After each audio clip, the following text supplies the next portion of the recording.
Welcome to the New Thinking for a New World podcast, where we explore the most pressing issues that are challenging and changing our societies. We are looking for new thinking and new solutions wherever we can find them. Listen as host Alan Stoga, the Talberg Foundation's chairman, challenges his guests for analysis, ideas and actions. Together, we can help make our world at least a bit better. How worried should we be about a country whose president declares it's at the point of no return and that its politicians could push it over the cliff? Or a country where 1/3 of its people tell pollsters it's on the brink of civil war and where huge demonstrations against the government's current policies occur week after week? Or a country where its most determined enemy just signed a strategic deal with one of its new best friends? That country is Israel. My guest today is well positioned to help us understand the internal as well as the external challenges it faces, which, by the way, include increasing violence between Israelis and Palestinians that might or might not point towards a new intifada. Neri Zilber is a journalist who writes on Israel and more generally Middle Eastern politics and culture. He moves regularly between Tel Aviv and Washington. Today he is in Tel Aviv, and is affiliated with both the Washington Institute for Near East Policy as well as the Israeli Policy Forum. Welcome, Neri, to New Thinking for a New World. Thank you, Alan. Good to be with you. In the interest of not bearing the lead, let me start with civil war. Israeli politics is always exciting and occasionally violent, but headed over the cliff, as President Herzog said, real, not metaphorical civil war. Is that kind of violence really possible in Israel today? Well, it's a genuine and real concern, Alan. Really, Israel is in uncharted territory, unprecedented times, especially over the past 2 months, with the Netanyahu government's intention to undermine the independence and power of the Supreme Court and other legal institutions here. So civil war, the country was already quite divided. 5 elections in less than 4 years. Netanyahu was able to eke out a victory late last year and return to power at the head of this very far-right and ultra-nationalist and ultra-Orthodox coalition government. And their intention these days, almost to the exclusion of anything else, is to pass a slew of bills in parliament that would actually give them effectively unfettered power to pass laws and make decisions without the Supreme Court or any other legal authority actually meddling and deeming it illegal. And so given that context, you could very easily see a situation where the ongoing protest on the streets, hundreds of thousands of Israelis coming out now multiple times a week to protest against the government's plans, that things could escalate. And Israeli politics, it's usually a contact sport, not for the faint of heart, quite raucous even in normal times. But really, we haven't seen anything like the past 2 months with both protesting and protesters on the streets, and also the Netanyahu government essentially not backing down from its intention to pass these laws. And so in extremis, you could see a situation where things only escalate. Yes, but democracy, even loud democracy, is one thing. We both argue a good thing. Civil war is something really quite different. I want to go back to that term. You don't use it lightly. No one should use it lightly. But is it imaginable under these circumstances? So that's a great follow-up question, Alan, because I gave you the context and the overview of where we are right now. But if we play things out to where they might lead in even just a handful of weeks, if the government actually sticks to its timeline and passes this legislative package by early April, then you could see in the not so distant future a situation where Israel is really at a constitutional crisis, a grave constitutional crisis, where on the one hand, you have the government and by extension, its majority in parliament on the one hand, and on the other side, you have the Supreme Court and the legal and judicial system and a whole lot of angry Israelis on the streets protesting. Lead to violence. Well, under the Israeli system, and it's worth emphasizing to the listeners, under the Israeli system, there's no constitution. right? There's no upper house of parliament like the Senate in the US system. There's no president with veto power. The president here, President Herzog, that you mentioned, it's a symbolic or ceremonial position. And there's no federal system. There's no free state of Florida or a free state of California that can make any kinds of decisions it wants, irrespective of what the federal government wants. It's all one national political unit here. So there's no real structural or institutional check on the government actually passing these laws in Parliament. And then, as I said, you could have a standoff where the Supreme Court could say these laws, these quote unquote constitutional amendments, are unconstitutional. Again, in a country that has no constitution. So you could have a standoff, and then we get into a situation and really uncharted territory where you could have, say, the head of the military here, or the head of the police, or the head of the Internal Security Agency, or the head of the Mossad, the Foreign Intelligence Agency, having to make a decision about which authority they're listening to. Are they going to listen to the minister above them responsible for their organization, or are they going to listen to the judges and effectively the old rule of law? And that's where things could get very dicey and very, very dangerous. There are so many threads hanging out of this particular rug. I'm not sure which to pull on first, but let me try one indirectly that you didn't mention, which is Mohammed bin Zayed, the leader of the UAE, allegedly said recently, and I quote, "As long as we can't be certain that Prime Minister Benjamin Netanyahu has a government that he controls, we can't cooperate." Does Bibi control this government?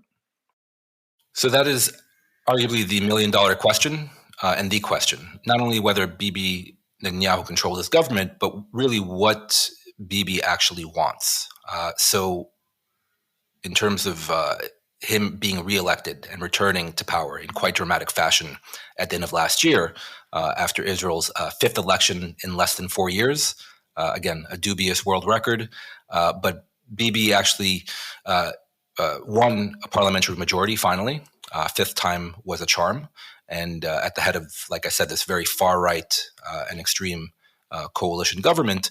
And the notion, especially from people on the outside, by the way, Gulf Arab leaders like MBZ and even people in the Biden administration said, okay, this might be a more unsavory group of characters around Bibi Netanyahu this time around, but we know Bibi. We know Bibi. Bibi has been Israel's longest serving prime minister, cumulatively 15 years, going back to the 1990s. And Bibi, when push comes to shove, he knows how to get things done. We can do business with Prime Minister Netanyahu.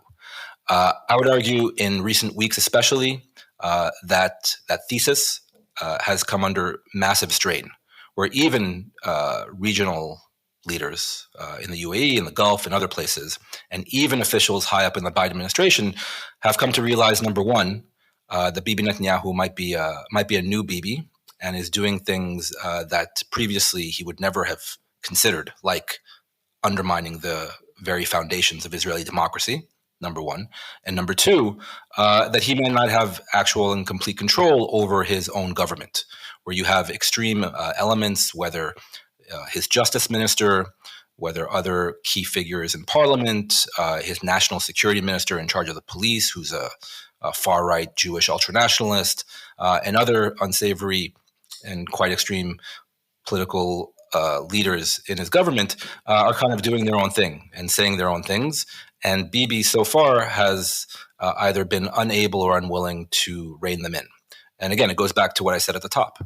What does Bibi actually want? Does he actually want to rein them in? In the past, he would have. I would argue he would have. He was a lot more, shall we say, pragmatic and moderate, definitely in relation to maybe his international image, where he was viewed as a more right-wing and almost a strongman politician and political leader of Israel. That's, in recent weeks, I would argue, come to be realized, that Bibi is acting very much in both action and deeds like a tin pot dictator. And again, it's a question whether he actually pushes through this package of bills that would undermine Israel's judicial system, but we don't know. We don't know whether he's going to go all the way, but so far he hasn't shown any inclination of really backing down. which is quite concerning. Your guess is that it's really both. Bibi has changed and he's not really in control, that he's perhaps at the head of this mob, but they're pushing real hard from behind. And look, just by way of important anecdote, we should also remind our listeners that Bibi Netanyahu himself is still on trial in Jerusalem District Court on a slew of corruption charges. So he himself has a strong personal motivation to go after the Israeli legal system and judicial system, whereas in the past, the old version of Netanyahu was a very strong and very public defender of institutions like the Israeli Supreme Court, even calling it the body armor for Israeli democracy, both internally in terms of just upholding Israel's more liberal values and laws, and definitely internationally, where the Israeli Supreme Court was viewed as a strong and independent institution that did have, say, large purview and overview powers over Israeli government policy. And so now Netanyahu is doing the exact opposite of what he used to say very publicly. And so that in and of itself is just one example, but it's quite concerning. And also digging even deeper on the personal side. Look, you talk to people who have worked with Netanyahu or people who have covered Netanyahu for far longer than I have, and they don't even have a very good answer as to why and how Netanyahu has put himself, his government, and more importantly, the country that he leads and professes to love in this position where we're talking openly now about civil war. And believe me, Alan, we're not the only ones talking about civil war. The Israeli president is talking about the potential of bloodshed on the streets between Jew and Jew. The head of the Israeli military had to give a public speech yesterday saying, going back on comments, he said, well, better a secure dictatorship than insecure anarchy, right? The very fact that the head of the Israeli military has to say these things to countenance publicly the fact that Israel could turn into a dictatorship, again, unprecedented in Israeli history. The hope for resolution would obviously be a negotiation among all the parties that resets the entire framework. Israel, as you said, does not have a written constitution. The backstory of that is interesting, but it's not important to this conversation. The Declaration of Independence, basic laws, etc. And I've noticed that the opposition, like a good opposition, is calling for maybe this is the time finally to write the Constitution, which strikes me as either impossible or implausible. I'm not sure which. But is there any chance that somehow the better angels of both sides of this divide, as you get right near with all the lemmings coming behind them, the cliff, to mix my metaphors badly, will say, nah, we really should step back and rethink everything? That's the hope.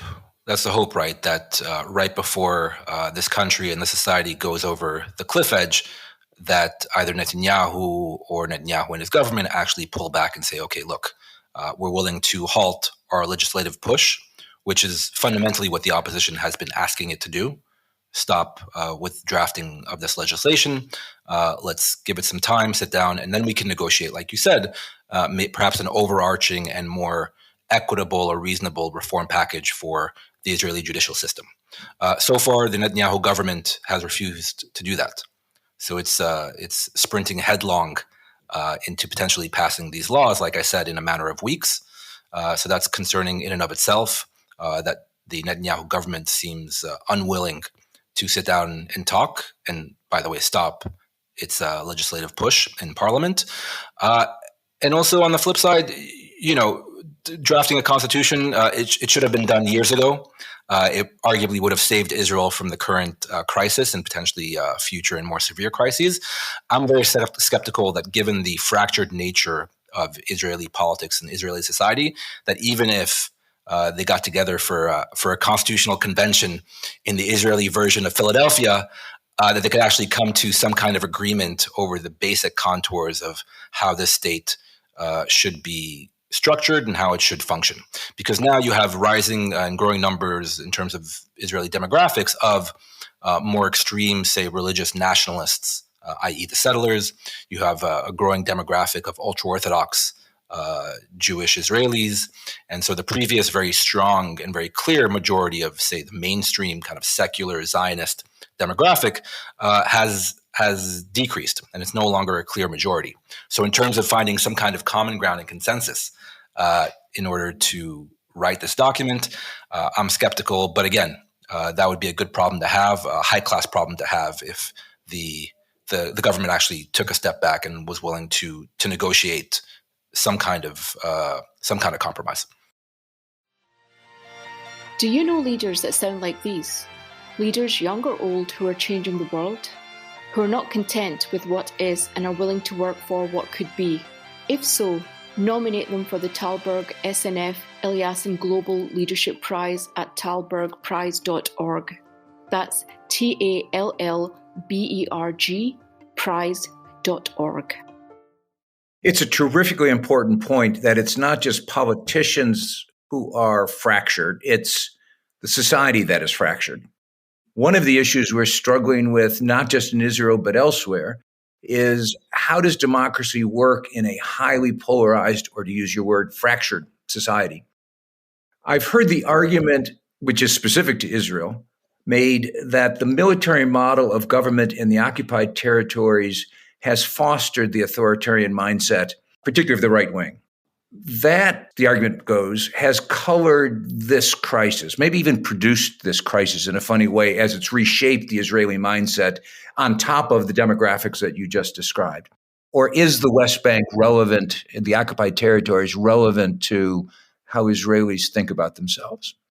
In terms of what most Israelis believe, the relationship is between the ongoing occupation in the West Bank and the ongoing domestic internal political crisis, most Israelis will say there's no connection, right? That you have hundreds of thousands of Israelis on the streets, many of whom have never protested a day in their lives, many of whom are not reflexive left-wingers, right? The usual suspects that usually go out to protest against a Netanyahu government. Far from it. You see people on the streets who are quite centrist in their positions, even right-wingers have come out in protest against the government's intention to, like we said, undermine the independence of the judicial system. So it's not a right-left traditional issue in the Israeli political sense, which is pro-peace or pro-settlement and so on. Like it's come to be known in recent decades. So that's what most Israelis believe, and they say it very openly. It's not an issue. This isn't an issue in terms of the protests of left, center, or right. This is the Israeli public trying to defend Israeli democracy.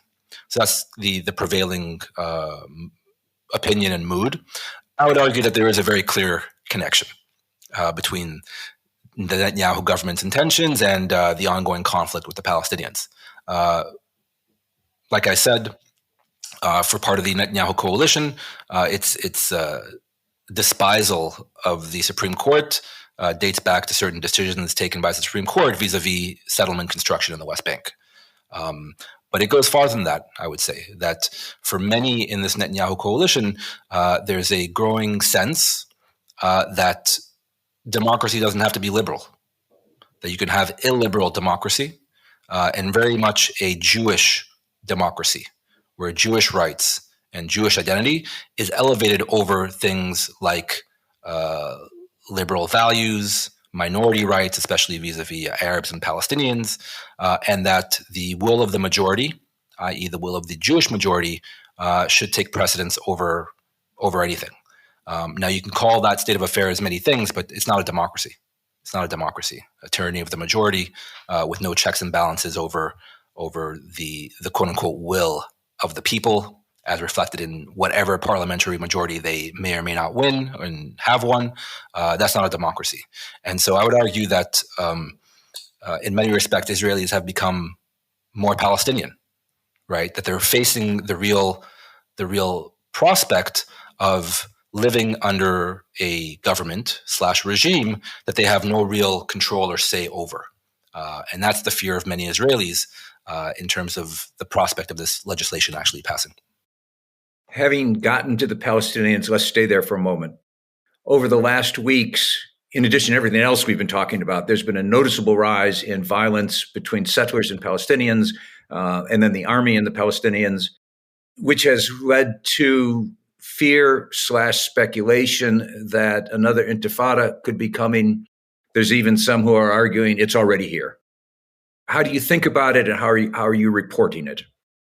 So, yes, it's important to emphasize that really the past year has been the deadliest in the Israeli-Palestinian conflict for many years. And again, it depends how you count it, whether it's a calendar year or not.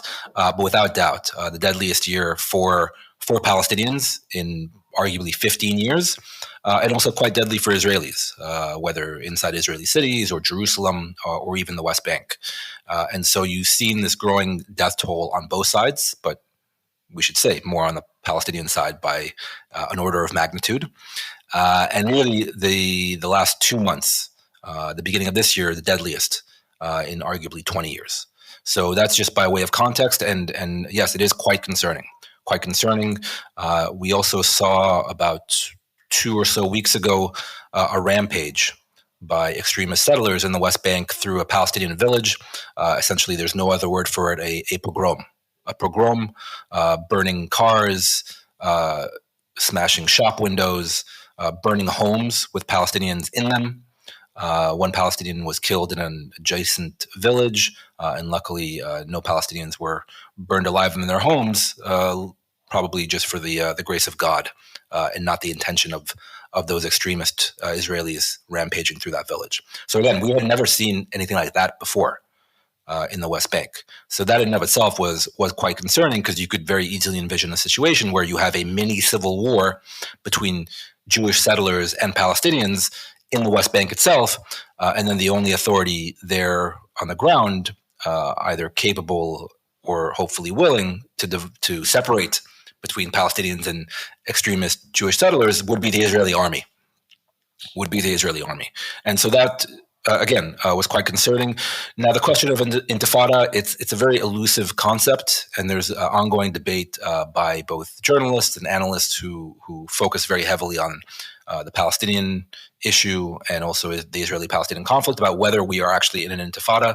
I would argue no. I would argue we're not quite there yet, for the simple reason that we haven't seen intifada means a shaking off or literally shaking off, but analytically it means a mass popular uprising by Palestinians, similar to what happened in the late 1980s and the early 2000s.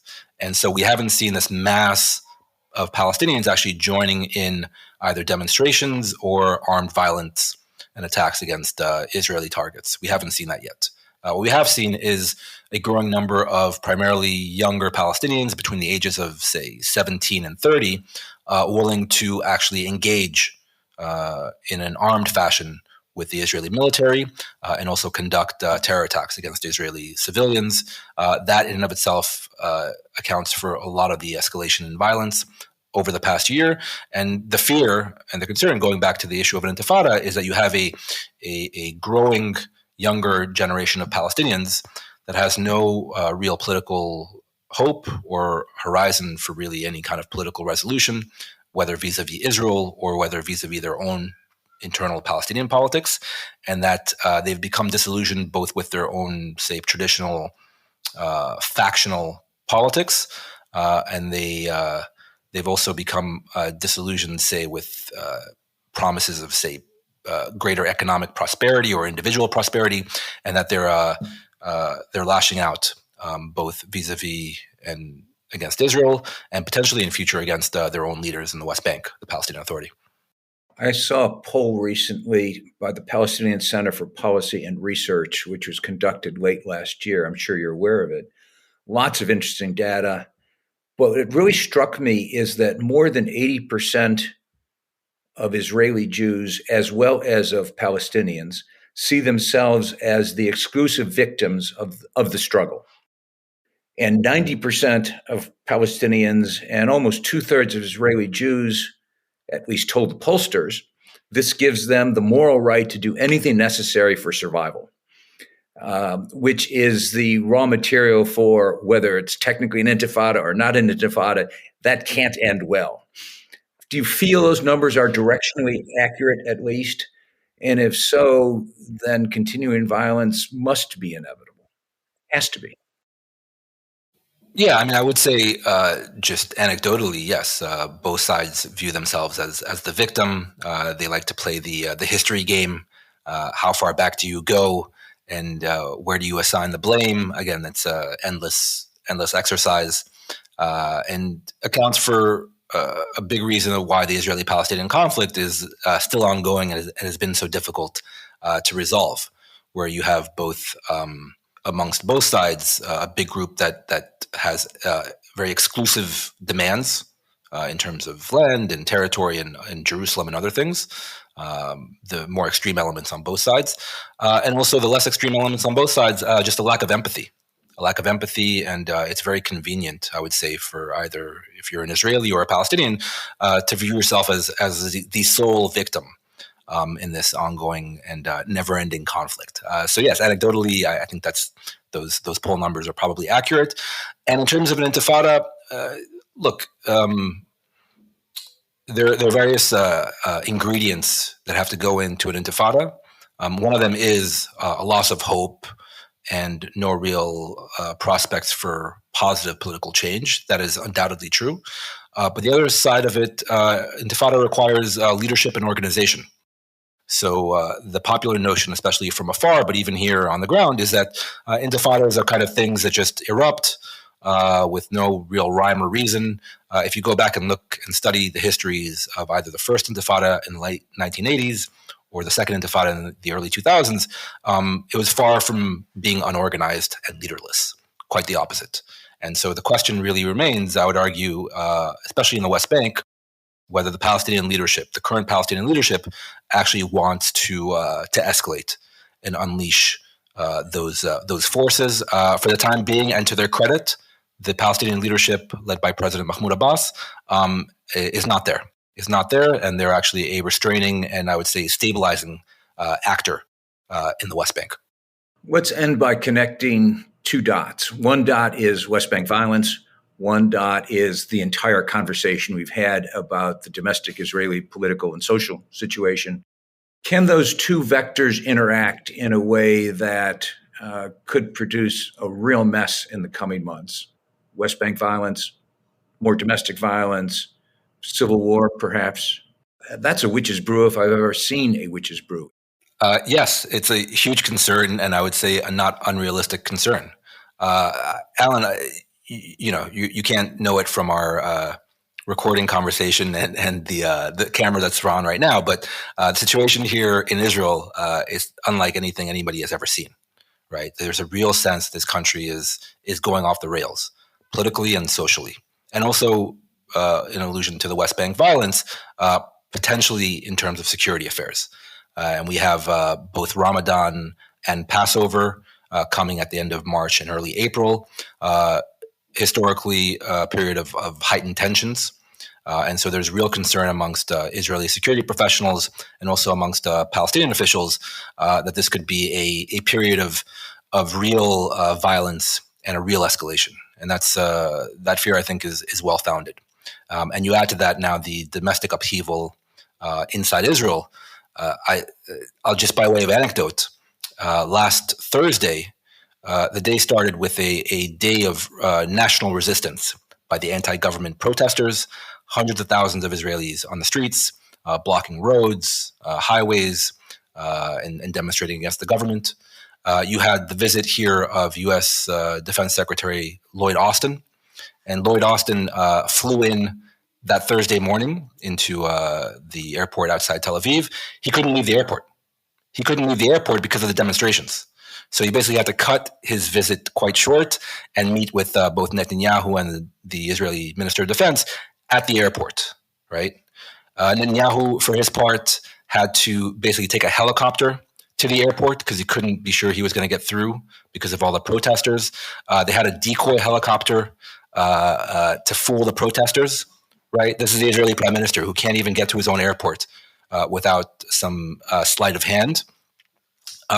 Later on in the day, you had the Israeli president, Herzog, that you mentioned, give a very, very harrowing speech talking about the country nearing an abyss, and that he was kept up at night due to nightmares in terms of just the scenes unfolding on the streets. Later on that same evening, you had the far-right Minister of National Security in charge of the police fire the Tel Aviv district chief for not deploying more violence against anti-government protesters who were, on the whole, very, very peaceful in Tel Aviv. So you had the minister firing the police chief for Tel Aviv. And then finally, that same night, about 2 blocks away from my apartment in central Tel Aviv, you had a terror attack by a Palestinian from the West Bank who shot 3 Israeli youngsters as they were going out on a Thursday night for a night on the town. All of that in one day in Israel. Not a great recipe for either stability or anything of the sort.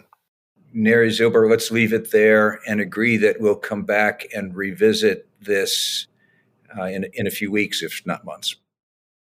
Thank you for having me, Alan. Thank you for joining us. Please rate our show on Apple Podcast and subscribe. Meanwhile, you can find us on Facebook, Twitter, and Instagram. Or you can subscribe to our newsletter at talbergfoundation.org to learn more about our work. That's TALLBERG foundation.org. Thank you, and we'll be back again next week for another episode of Talberg's New Thinking for a New World. This podcast was brought to you through the generous support of SNF, the Stavros Niarchos Foundation.